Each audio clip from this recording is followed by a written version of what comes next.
Good evening, everybody. I'm Bill Buckmaster. Welcome to this special edition of Arizona Illustrated, a community conversation on literacy. Before we meet our panel of literacy advocates, producer Kimberly Kraft gives us an insight into the scope of the problem, an issue that many believe to be a crisis not only in this country, but here in our community. Students in today's classrooms may not appreciate their good fortune. Because of our system of compulsory education, they face truancy punishment if they don't go to school. But in the early days of this country, formal schooling was reserved for the social elite, destined for leadership positions in the church, state, or the courts. In many countries, schooling remains a privilege that many can only dream about.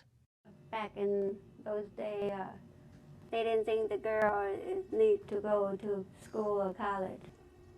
Because she's going to grow up and stay home, be a mom or a homemaker. That's how people thought. Sambad Tollefson takes pride in the only document she salvaged from her native Thailand, certifying her completion of the 4th grade.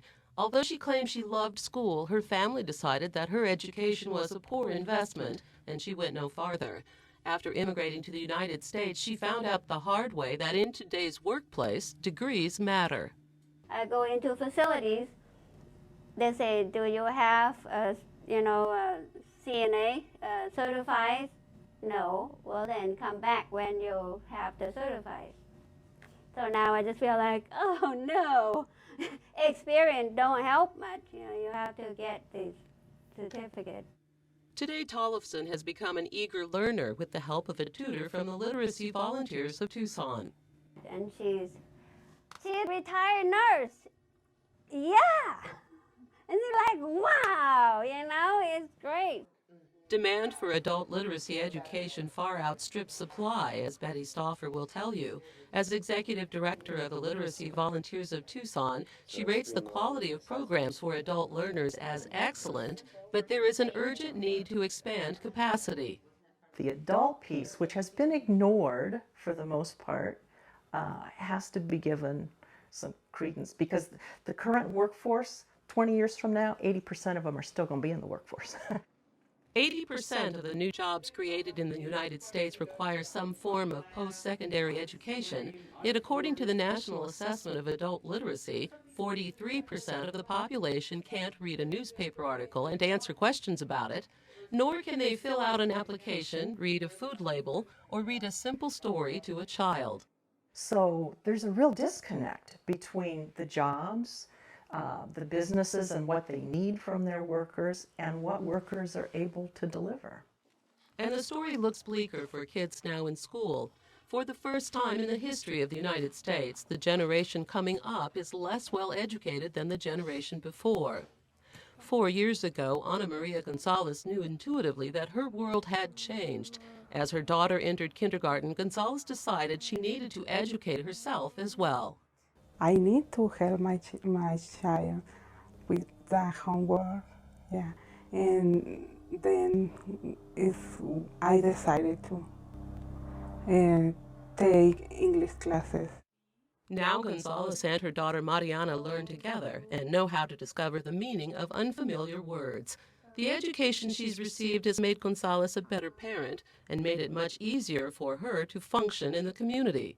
When I need to go to the doctor, when I make my appointments in English, and I can speak with the doctor, yes, a little bit, but I feel good when they understand me. With her education, Gonzalez has gained confidence, and now she dreams of going on to college to learn to fix computers. Knowing how to read, write, and compute allows those dreams to come true, whether in the workplace or simply reading a story to a child. And when you think that every one of us arrived originally in this country by boat, we now find ourselves all in the same boat. And joining us now on Arizona Illustrated, Dr. Martha Gilliland is the former Vice Provost of the University of Arizona and now the Executive Director for Literacy for Life Coalition of Tucson. Stephanie Balzar heads up Voices Community, Betty Khalil-Knott, we're going to introduce next, is the Executive Director of Reading Seed, children's literacy program. Stephanie Balzar is with us tonight. She is the head of Voices, Community Stories Past and Present. And Betty Stauffer, who we saw in that opening piece tonight, is with Literacy Volunteers of Tucson. Thank you all for being with us tonight. Dr. Gilliland, yesterday at a news conference, you were introduced as the new executive director for this Literacy for Life Coalition of Tucson. What is the coalition? Who's involved? And what do you hope to accomplish? Key question. You just heard about the problem we have in America and in Tucson, and the coalition aims to turn that problem into a possibility. We aim to turn that curve of literacy upward in a steep manner, and it's possible because of the coalition. We have fantastic people who have been doing work at every level of from kindergartners to fourth graders to high school kids to adults. Now we're all around the same table, Bill, and we're all going to focus in the same domain. Not only do we have these great providers around the table, we have funders, the Community Foundation, the other organizations that fund literacy in Tucson at the table, and we have the government leaders from the mayor's office and the community leaders from the Chamber of Commerce and from Southern Arizona. So we're all sitting at the same table saying, let's focus the business community, let's focus the funders, let's focus these providers all on this and convert it into a possibility for Tucson. It sounds like we do have some great programs here, and we're going to hear more you'll about hear, them. Yes.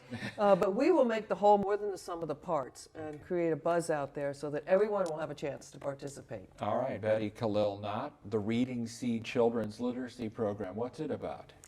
We're basically a three-part program, and our portion of this is that we service students in first, second, and third grade with reading coaches that are trained. We also provide books to kinder through age of 18, where we give back to the community gently used books that are donated to us by Goodwill Industries.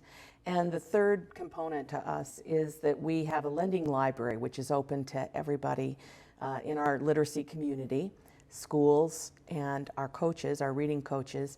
The books are leveled for the disinterested reader from kinder through age 18. Those three components have been utilized fairly well.